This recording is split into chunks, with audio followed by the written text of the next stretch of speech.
everyone, this is Rodney with Athena Solar. We're going to start doing some more of these informational videos for our channel, and we hope that you like them.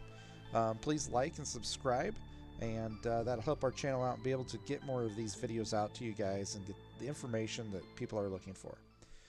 One of the questions that we're receiving lately is what the difference is between grid tie systems, battery backup systems, and off-grid systems, and can we even do an off-grid system and operate our house or our farm or cabin, whatever. That's kind of the question that we're keep getting. The answer is yes, we can. Athena Solar, we can do all of those system types. We have a lot of customers out there that are off-grid, and we have a lot of customers that have battery backup. Primarily, our most common system that we install is a grid tie system. It's for people that are looking for an investment that can save them money in the long term. Grid tie system is kind of what it sounds like. It is tied to the grid, it interacts with the grid, and it feeds power in and takes power from the grid when needed. These systems rely on a net metering agreement here in Missouri with your utility company, and it will basically allow you to feed any unused power into the grid, and it gives you a credit so that you can pull that back off at a given time when you need the power, such as at night or things like that. Net metering agreements vary quite a bit. If there's questions on net metering, you'd have to look to your local authority or your utility company and find out what those net metering agreements would actually be for your location. If you are dealing with us as at Athena Solar, we can help you through all that, and we can show you, we'll kind of guide you through and help explain things to you. The pros and cons of a grid tie system. Well, grid tie system is the cheapest, hands down. You don't have the batteries, you don't have any of the extra expense. You just have inverters and solar panels. That's basically it. And we can tie that into the grid, and this will give you that savings. However, one of the big disadvantages that everybody is honestly not being explained to by other solar companies is when the grid goes down, when your utility company loses power, you no longer have power as well. They do this for safety reasons. Your solar array needs a place to send the power that it's producing in a sunny day. It has to export that somewhere. And with a grid tie system, where it's going to export that power is to the grid. So when the grid goes down, it can't just continue exporting for the safety of your linemen. So it shuts off. That's first and foremost the reason why it does not continue to keep you powered up in your house.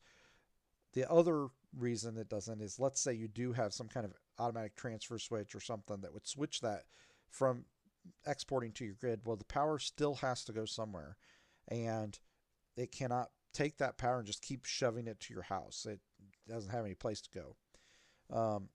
And so therefore it just shuts off for safety purposes.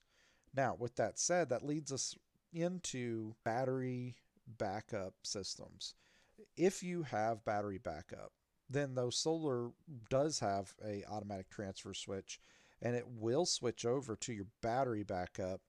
And then what ends up happening is your inverters will go ahead and continue to take power and put it into your batteries. Now, if your batteries are full, the inverters themselves are designed in a way that they can kind of throttle the production of the solar, so that it just maintains the loads that are in your house and keeping your batteries charged up. The advantages of that is, as obvious, it is you're on. Your power is going to maintain on during a time of an outage with your utility company. And you don't have to worry about it feeding back or exporting to the grid. It's not going to compromise your lineman safety. These are really great systems. The biggest downside of them is they do cost more. As we put battery banks on, they're more expensive. So on the plus side, these systems don't require a whole lot of battery power.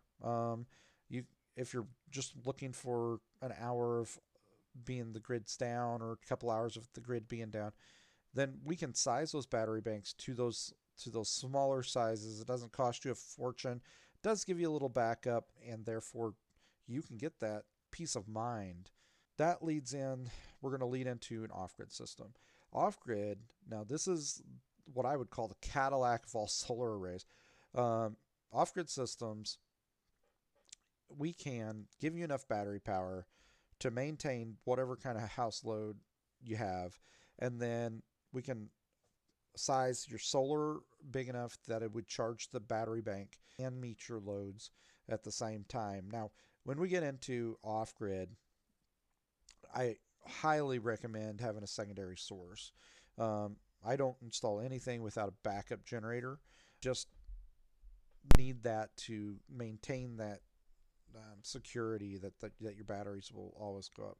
So the way it works is that during the day, your solar will charge your batteries up, and then at night, if you run out of power, or if you have several consecutive days of cloudy weather that your solar just can't get those batteries back charged, then the inverters have the capacity that they will talk to a generator, and it will start that generator. It'll start it not only for charging the batteries, but it'll start it for excess loads that you have in your house. So like if you turned on a welder, the solar array might not be able to keep up with that. So it'll go ahead and call for the generator to start up so that it has the amps that it needs to run.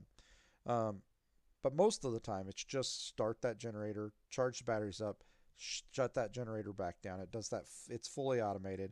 It does all of that. One of those things that we do is we also have kind of a thing that we've made up. It's our own terminology, and that is a off-grid system with grid backup. Now, not a lot of people would understand this, but what it really is that we wire your house in a way that you are running fully in off-grid mode. However, the grid is hooked up to charge batteries in case it needs to. You can send your excess power back to the grid, just like a grid tie with battery backup system. You can export your power and kind of do the net metering as well, but the main primary source of that grid hooked to this off-grid system is to charge those batteries and keep those maintained. So you're hardly ever using that grid. It will use the battery power at night. It will run your house, everything. And if the grid were to go down, you would hardly even know it. Now, we do have systems out there that are not only got the grid tied up to them, fully capable off-grid systems with the grid hooked up to them. The customers also wanted that security of having a generator in case the grid just goes away for a long extended period of time. We can do this. The downside of these systems is they're expensive. However, I mean, we can do whatever you want. If it's on a cabin, they're not so bad because you don't need a whole lot of power. Your load in your cabin is not much. Refrigerator, air conditioner, a few fans, things like that. It just doesn't take a lot to cover those loads. And then in a house, depending on the size of the house, obviously a bigger and bigger house, you're going to have more expense in that system to maintain that level of security that you want. I mean, if you want to sit there and act like you live on the grid and that you don't even have to think about how much power that you're pulling, we can do that. That's it. We can do that. It just is going to cost you quite a bit of money, and you need to be prepared to spend that. If you are looking for something that's a little smaller for your home, I highly recommend that you just grid tie. If you want a backup system, we can do that. It's not designed in a way that would maintain a fully off-grid system. If the grid just went away one day, a grid tie with battery backup is just not a powerful enough system that's going to maintain you the way I think that most people think. So an off-grid system with a grid tie capacity is the way to go if that's what you're worried about. If you're worried about the grid going down for an extended period of time, you should go with an off-grid system. We can tie it to the grid. We can act like it's a grid tie system and just a backup. But in reality, it is an off-grid system that's running in grid tie mode. I hope this helps. These videos. We're going to try to start putting on one of these videos, maybe a couple times a week, and try to answer questions. If you have any questions, leave them in the comments. Appreciate if you would like our videos. It helps our channel out a lot. And if you want to see more content like this, please subscribe. Thank you. You have a good day.